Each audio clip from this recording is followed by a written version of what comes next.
Empezamos entonces la parte editorial. Vamos a ver.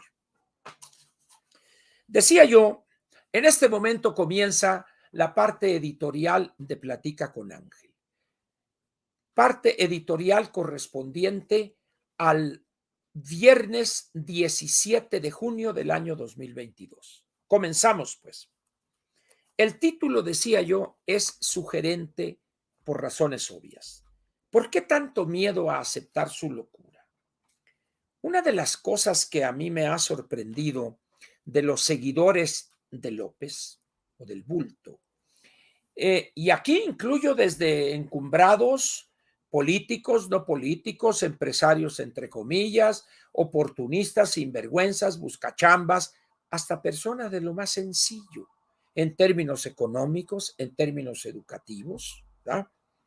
Ese afán infructuoso por lo demás de defender o de negar que el presidente ha venido degradándose a raíz de que llega a ejercer la gobernación, ya estaba loco, ya estaba mal, ya estaba deschavetado, pero el estar sometido al ejercicio de la gobernación y las presiones que esta práctica o esta responsabilidad ejerce en su organismo, lo ha llevado a perder la cordura, a perder la salud mental, o como diríamos, a niveles de insania y en algunos casos casi al retraso mental.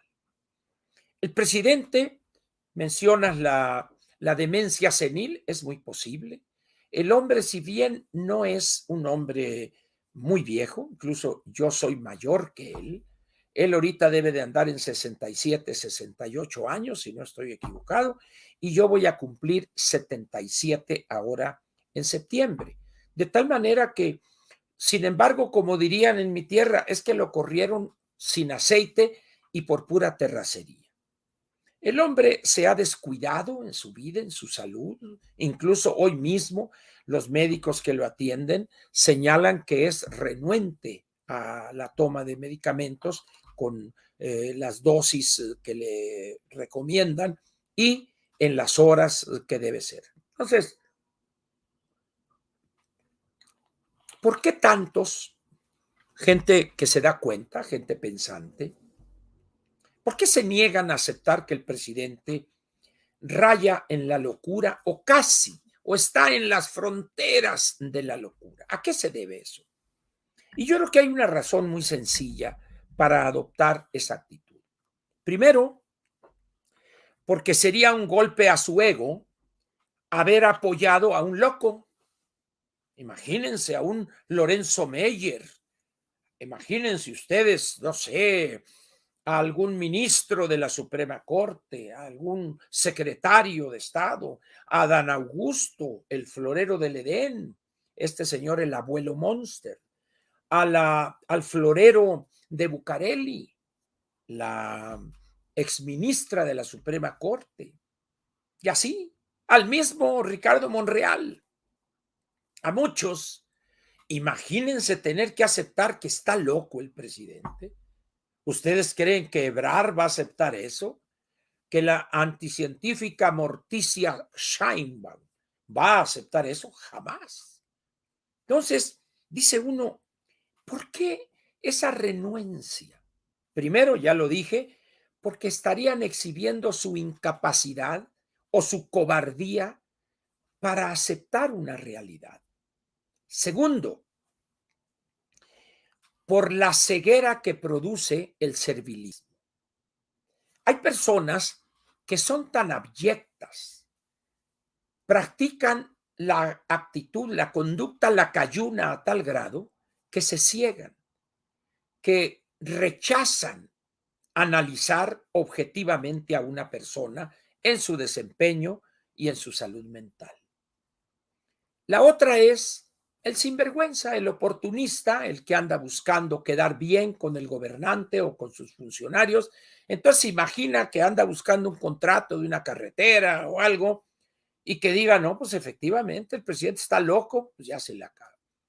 Y lo peor, los grupos empresariales, esos que tienen empresas, pero que las tienen para presionar, para obtener contratos, tramos del Tren Maya y por acá y esto y que el otro. Pues esos no van a aceptar que el presidente está loco de remate, porque además esta gente ha estado en las cenas con tamales de chipilín y etcétera, etcétera, y lo ven en cortito, en su tinta lo ven ahí, y dices, oye, pues mejor vámonos del país porque este está loco, nos va a llevar al precipicio, es lo que está haciendo. Cualquiera que sea la causa de la renuencia a aceptar que este hombre ha perdido la cordura, es un peligro para México. No, no solo el mismo loco, sino la renuencia a reconocer que el señor está loco. Entonces se junta mi nana pa' mi tata, aquel que actúa como loco, decide como loco y está loco, y los otros oportunistas, sinvergüenzas, ignorantes, lo que quieran ustedes, cobardes, pero que le hacen el juego al loco y se van en esa vía del desastre y de la destrucción de nuestro país. Pero vamos a ver, miren, les voy a dar ejemplos muy sencillos para que vean ustedes el alejamiento de la cordura. Primero, un dato que puede resultarles interesante. Hay una corriente o un grupo de investigadores que su especialidad es los grandes cambios en materia de enfermedades o de la salud, amenazas para la salud en el siglo XXI. Y han encontrado que uno de los grandes problemas, si no el mayor problema para los países avanzados o los países con cierto grado de modernidad y desarrollo, es el problema de la salud mental. Es sorprendente el número de personas en una gran cantidad de países donde estamos hablando de sociedades senescentes y sociedades que van envejeciendo. Y hay una cantidad de viejos, que lo hemos comentado aquí, el problema demográfico, la transición demográfica del invierno demográfico, valga la redundancia, donde hay pocos niños y los viejos viven más años, 80, 85, 90. Entonces, esas personas, adultos mayores o muy mayores, por el desgaste, por enfermedades degenerativas, producto de la edad, van perdiendo la razón. Demencia senil es una de ellas. Otras se vuelven locos, pierden el contacto con la realidad. Ese es lo que están viendo esos especialistas como el gran peligro para el siglo XXI. La pérdida de cordura, la pérdida de la salud mental. Es decir, como dirían en mi tierra, no le busques, Ángel, se vuelven locos. Porque en mi tierra y en mi pueblo, en San José de Bacul, el que anda, que va, nada de que Parkinson, está loco y así entra. Es como a todos los que son cristianos. En mi pueblo les llaman aleluyas. A todos, sin distinguir, no que son de esta, todos es que son aleluyas, dice, ¿no? Así esto. Está loco, dice. Oye, pero que está loco, Ángel, no le busques y vele nomás la facha, dice, ¿no? Entonces, es el mal del siglo XXI. En México acaba de cometerse uno de los grandes atropellos con la gente más desprotegida, porque su misma familia los rechaza, que es haber cerrado todas las instituciones de salud mental. Y la razón fue, es que la tendencia en el mundo es que las familias se hagan cargo de eso. Eso no es cierto. En un país pobre como el nuestro, en un país con las carencias del nuestro, las familias no tienen ni el espacio vital, ni los conocimientos para cuidar a una persona con una enfermedad mental. De tal manera que esas instituciones juegan un papel importante para apoyar al enfermo, pero también a la familia. Es criminal lo que han hecho el viejo loco pedorro este de Alcocer, que ya se murió y no le han dicho, y que se prestan a estas conductas criminales de López, todo para agarrar ese dinero e irlo a tirar a Dos Bocas y al Tren Maya y al aeropuerto chafa este de aquí de Santa Lucía. Esa es la primera razón, la primera cosa que quiero comentar. Segundo, el problema en las familias. Hay algunos países que han intentado y han aprobado lo que llaman las leyes de los cuidados familiares o alguna cosa así, donde, ¿se acuerdan ustedes aquella cosa misógina del presidente? Es que en las familias se ha acordado que una de las mujeres cuida a los padres, a los viejos, a los ancianos. ¿Y por qué las mujeres? ¿Por qué no más las mujeres?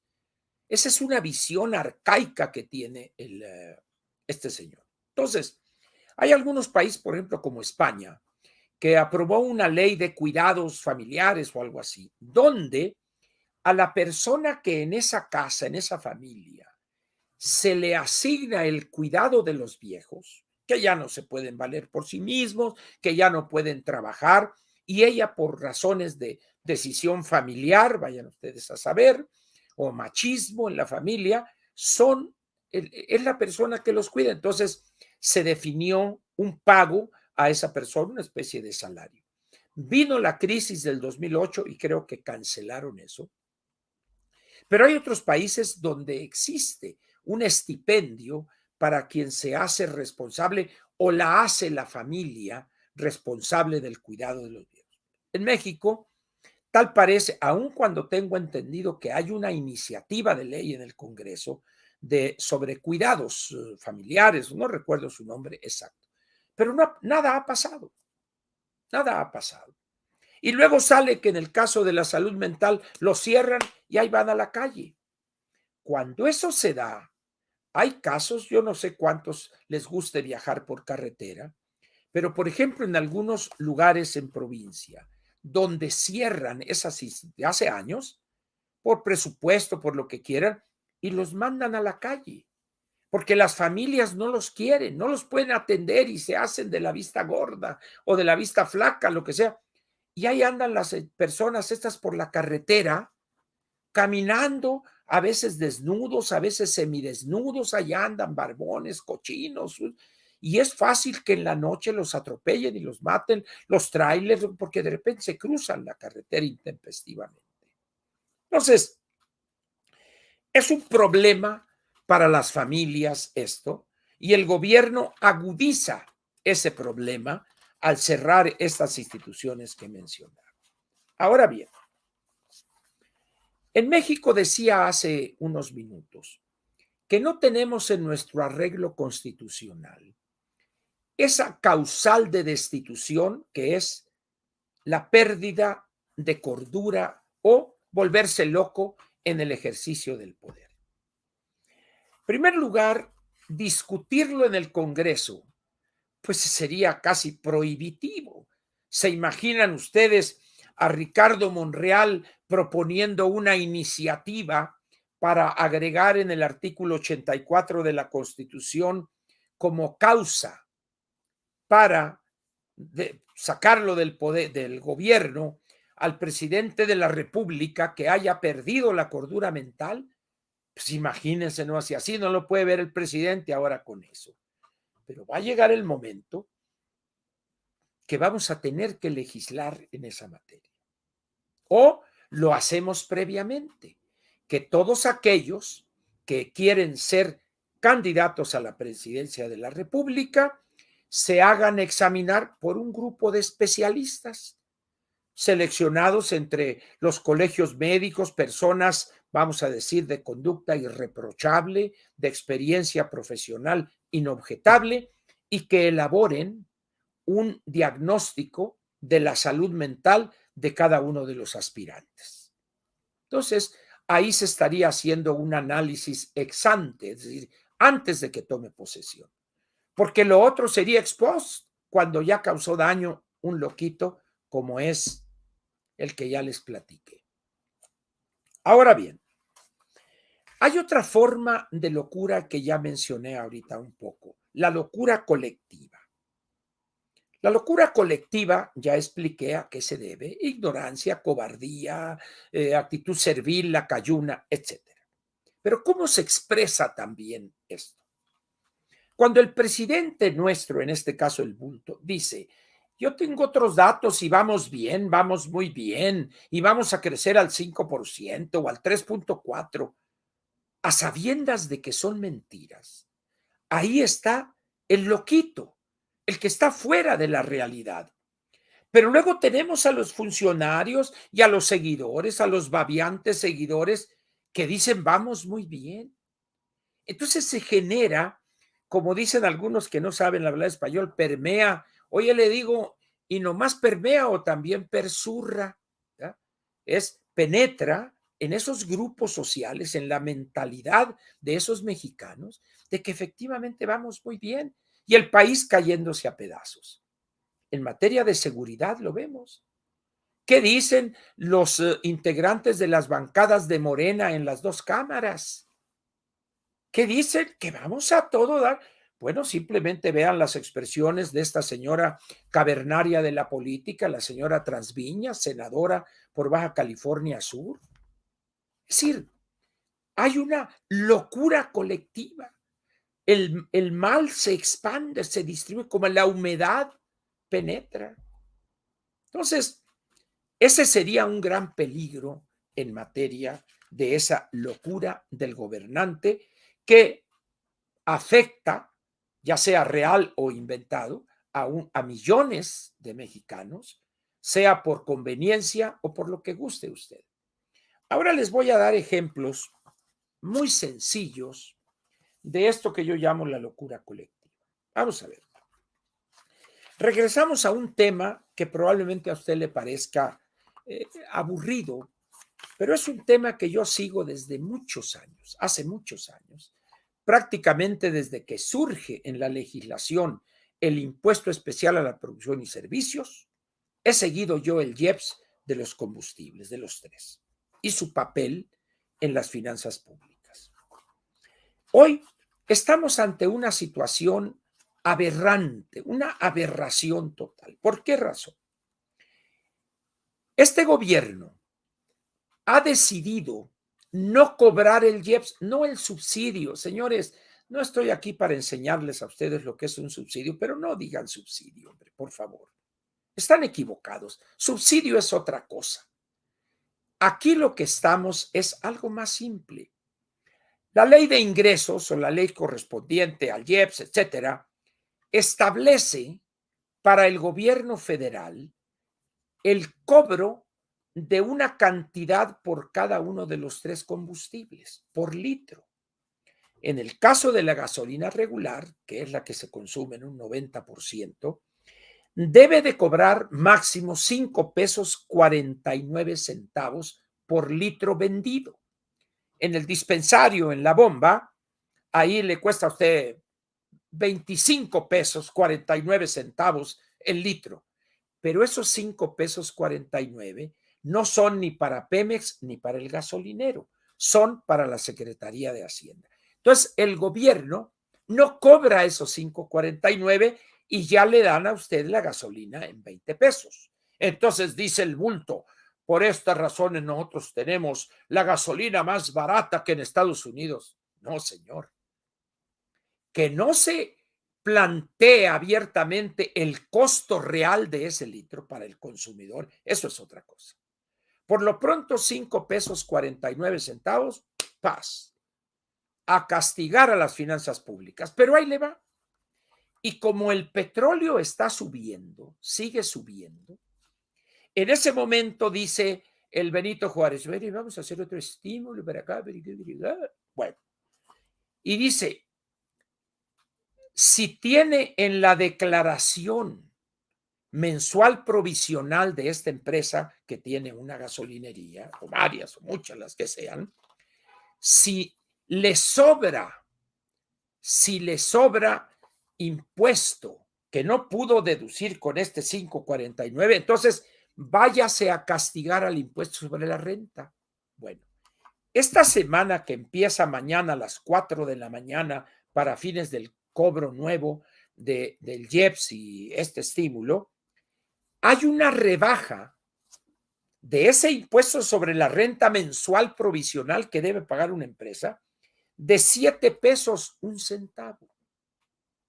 O sea que el gobierno deja de cobrar 5.49 por el total del IEPS, pero además le dice, y rebájate 7 pesos un centavos por cada litro que vendas de gasolina verde. Entonces sumamos 5.49 más 7 pesos un centavo, eso suma 12.50. Si a los 21.50 o 22 pesos que paga usted por el litro de gasolina, súmele usted 12.50 y ese es el precio real efectivo en este país. Que usted no pague 12.50, pero alguien lo paga. Alguien lo paga. ¿Quién? Los impuestos que estamos pagando nosotros. ¿Y todo por qué? Porque este gobierno y específicamente el bulto no quiere ser acusado de promover un gasolinazo.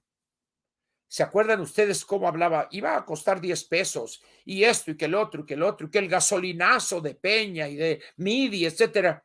Gasolinazos este. Allá subió 2 pesos la gasolina. Aquí está dejando de cobrar 12 pesos 50 centavos. Entonces, no le hagan caso al bulto cuando dice tenemos la gasolina más barata. No es cierto. Eso es una mentira completa. Con los números directamente de la Secretaría de Hacienda. Aquí está el diario oficial de hoy por la mañana. De hoy por la mañana. A partir de las 4 de la mañana entran estos dos descuentos, uno de 5.49 para que no los pague el consumidor, no cobrárselos, no es un subsidio, no le estamos dando algo, estamos dejándole de cobrar, más 7 pesos un centavo en la gasolina verde. Muy bien, pero ahora vamos a otro absurdo, por no decir otra estupidez del mundo. Dice así: los excedentes obtenidos por la venta de petróleo a precios altos nos permiten financiar el subsidio para que la gasolina en nuestro país cueste menos que en otras partes del mundo y al mismo tiempo no se impacte en la inflación que afecta a la economía popular. Como diría Jack el Destripador, vamos por partes. Primero, los excedentes obtenidos por la venta de petróleo a precios altos significa lo siguiente.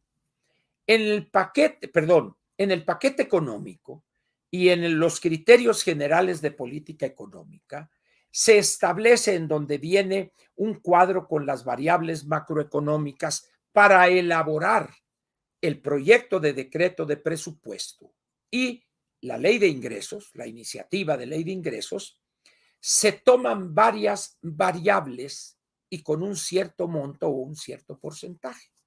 Entonces se calcula la mezcla mexicana de exportación del barril de petróleo, $55. Muy bien. Pero resulta que a la fecha el petróleo, la mezcla mexicana, aproximadamente anda por los 80 y tantos dólares, una cosa así. Entonces, hay un ingreso extra, que llaman los excedentes, de aquello. Entonces dice, nos permiten financiar el subsidio. No es cierto. En primer lugar, no es subsidio. Lo que pasa es que él no sabe economía, no es subsidio. Para que la gasolina cueste menos, no. Es eso que dice él que es subsidio, es un impuesto que se deja de cobrar, pero eso no forma parte de los costos. Es lo que no entiende ese individuo, porque es muy ignorante. Ustedes cuando van y le piden una factura, van a comprar 100 mouses. Precio unitario, 300 pesos. 100 unidades, 30,000 pesos. Total, subtotal, 30,000 pesos. Y luego dice IVA. 16% de 30,000 son 4,800 pesos. Total a pagar, 34,800. Pero ¿por qué desglosan ahí el IVA? Porque no forma parte del precio de venta. Y al no formar parte del precio de venta significa que no es un costo para el que fabrica estas madres. Por esa razón, estamos ante un impuesto y eso es materia del gobierno federal. Entonces dice él, para que cueste menos, no es cierto. El costo sigue siendo el mismo, porque repito, el IEPS no forma parte del costo, forma parte de lo que paga uno, pero eso no es el costo. Ese es lo que tiene uno que pagar. Pero el precio, en estricto sentido contable financiero, el precio serían, por decir algo, 300 pesos. Ese es el precio.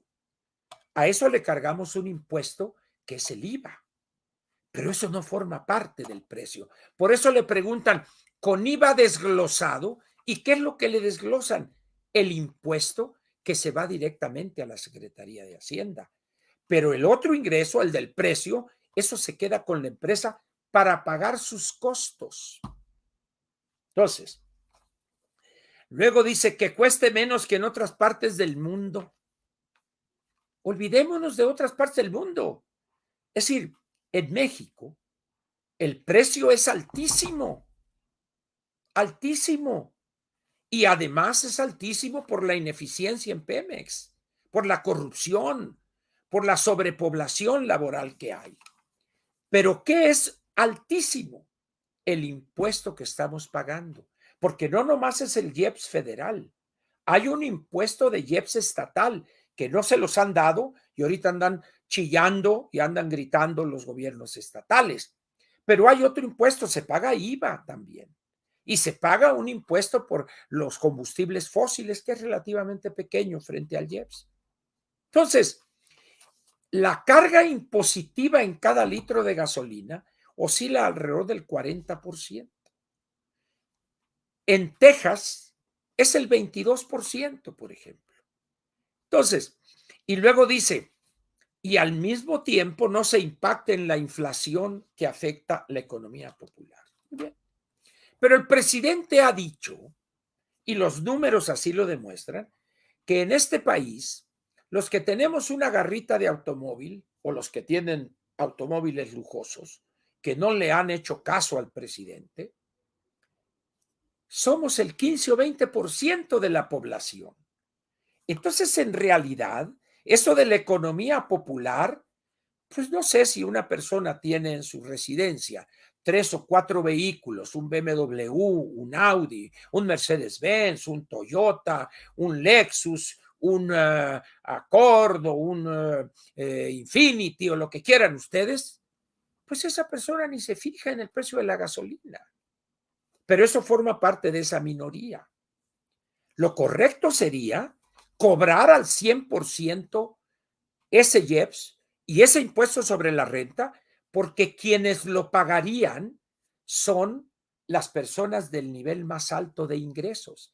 Y con ese dinero, que dejarlo de cobrar en este año van a ser no cobrar alrededor de 400,000 millones de pesos que podrían servir para hospitales, para escuelas, para mejorar la infraestructura, etcétera, etcétera. Pero políticamente este gobierno no está dispuesto a aceptar eso. Para que vean ustedes, pues, cómo algunos loquitos dicen, tenemos la gasolina más barata que en Estados Unidos, haciéndose eco de la estupidez que suelta cada vez que le dan chance el burro.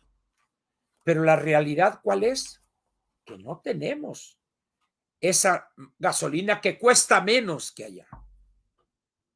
Entonces dice uno, esto es una mentira, es una locura esto, pero resulta que hay millones de loquitos que ya se contagiaron de esa o demencia senil o lo que sea, que se hacen eco de eso.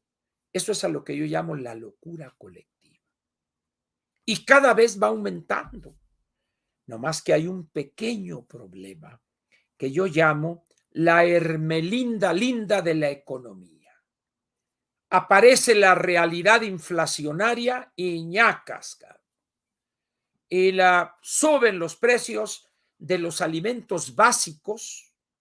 ¿Y quién lo sufre más? Las personas que menos tienen. ¿Por qué? Porque son las que destinan un porcentaje mayor de su ingreso a los alimentos, a los productos básicos. En cambio, una persona que gane 100, 200, 300 mil pesos al mes o más, pues que si subió la tortilla o subió el aceite comestible, no, hombre. Pero en cambio, a un trabajador, un empleado, un obrero que gane 5, 6 mil, 8 mil pesos, pues le estamos partiendo. Pero el presidente dijo que primero los pobres, sí, por eso ha producido más pobres. Vean ustedes cómo, cuando ya analiza uno las cosas con objetividad, en ese momento dice uno, es criminal lo que este hombre está haciendo, sacándole dinero al área de salud para tirarlo en el Tren Maya, sacándole a la educación y a la infraestructura para tirarla en Dos Bocas. Eso hay que decirlo, y ahí es donde entra la responsabilidad ciudadana. También de los partidos, pero esos andan en otra cosa. Por eso los ciudadanos debemos aclarar esas cosas, dar argumentos, así como yo les di números, y miren, aquí está, con documentos oficiales, no sacar de por allá, de por acá. La Secretaría de Hacienda publica esto mes a mes, y en el caso del IEPS, cada semana, cada viernes, a las 6 de la mañana, ahí está en el diario oficial. Pero se necesita estudiar para poder explicarle a la gente. De tal manera que la gente se dé cuenta de las mentiras, de las locuras de este individuo y del peligro que eso representa.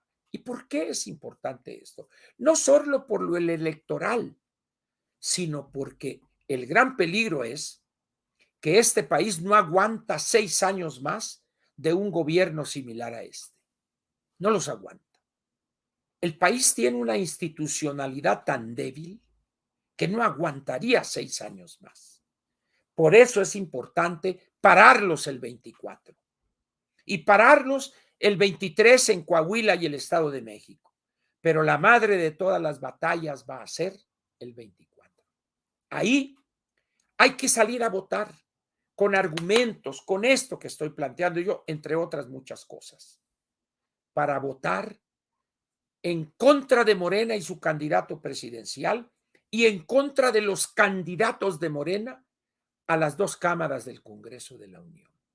Esos 3 espacios deben los ciudadanos detener a Morena. En la Cámara de Diputados, buscar la mayoría calificada entre la oposición, los partidos de la oposición. En el Senado de la República igual, diputados y Senado. Y en la presidencia ni se diga. Para detener la debacle, para empezar a recomponer, a reconstruir este país. Ahora bien, alguien me decía el otro día, Ángel, pues tú te desgañitas ahí, todo, pero los partidos no promueven eso que tú hablas. Y le digo, es cierto, pero hay otro que sí promueve lo que yo digo. ¿Quién es? Me dice, el bulto, le digo. No hay mejor promotor de la oposición que el bulto con sus babosadas, con sus tonterías, con sus decisiones estúpidas en materia política, en materia económica.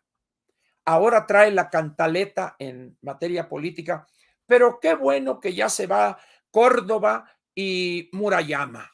Y entonces a ver si se escoge a alguien mejores que ellos. Bien. Lo que pretende ocultar el bulto es lo siguiente.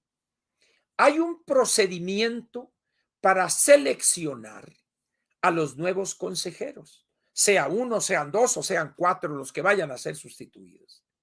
Está perfectamente definido en la Constitución y también en las leyes correspondientes para la integración de los organismos electorales.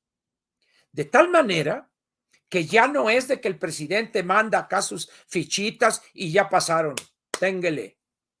Ahora se hace una convocatoria abierta, se hace un primer filtro, se crea una comisión en Cámara de Diputados para analizar los perfiles, entrevistarlos y que ellos defiendan su proyecto. Y en función de eso, se designan ternas para cada uno de los consejeros, ternas que es producto del desempeño que tuvieron ante los sinodales, que son los integrantes de esa comisión. Si los que el presidente quiere promover y son muy brutos y son muy pendejos, esos no van a llegar a la terna. Entonces, por más que quiera él que si Murayama, olvídese, señor. Olvídese. Ahora, si los que él promueve son los más fregones, qué bueno.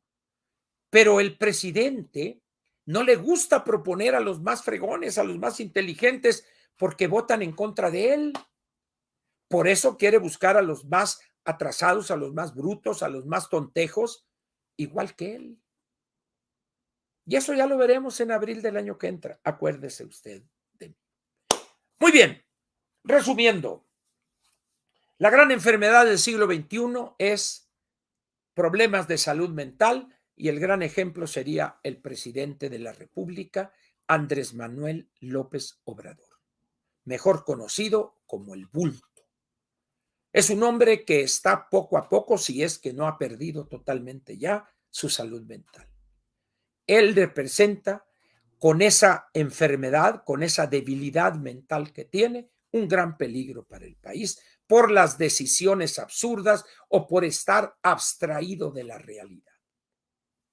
Segunda cosa, la locura colectiva de aquellos oportunistas que toman esas mentiras y las hacen pasar, intentan por verdades. Ahí es donde está, tercer punto, para resumir este editorial, la responsabilidad del ciudadano. Hasta ahorita, ¿qué tenemos? Un grupito por allá de 5, otro de 8, otro de 10. Esto no sirve. No funciona eso, hombre, porque luego tienen la junta, se avientan un rollazo ahí, un documentazo, y luego se van a su casa tranquilamente, o vamos a cenar, carnal, y vamos, sí, chúpale, y acá. No, este país tiene 93 millones de ciudadanos en la lista nominal. Tenemos masivamente que difundir estas cosas y muchas otras para que el ciudadano se dé cuenta y él a su vez a otros y a otros y a otros. Esos grupos de notables, acá gente, como diría mi querido amigo Paco Sea, acá intelectuales de alto pedorraje, no, hombre, acá ellos en su cosa, a veces ni ellos mismos se entienden. El otro día, ¿se acuerda que leí algo aquí de la doctora o maestra Barkentin? Ni ellos se entienden. Yo no sé si ella tradujo eso y publicó otra cosa para ver si le entendemos. Es que un ciudadano común y corriente le va a entender a eso. En primer lugar, no tiene para comprar el dinero porque ese artículo lo escribió en el Reforma. Pues no tiene 15 pesos para, o no sé cuánto cuesta el Reforma. Tengo la suscripción, ¿no? Entonces dice uno, ¿qué hay que hacer? Ir al ciudadano. Ir a los ciudadanos, pero de una manera callada, tranquila. No acá la marcha. No, no, no, no. Ciudadanos. Pero eso de acá, que el frente por acá y el lateral por allá y que el centro delantero por allá, eso no sirve. Son puros buscachambas, hombre. Todos esos andan buscando hueso. Andan buscando hueso. Y los partidos así les van a hacer, mire, tranquilamente. ¿Por qué? Porque no tienen fuerza atrás de ellos, hombre. Por eso debemos ir a los ciudadanos. Muy bien, aquí termina el editorial de Platica con Ángel correspondiente al viernes 17 de junio del año 2022.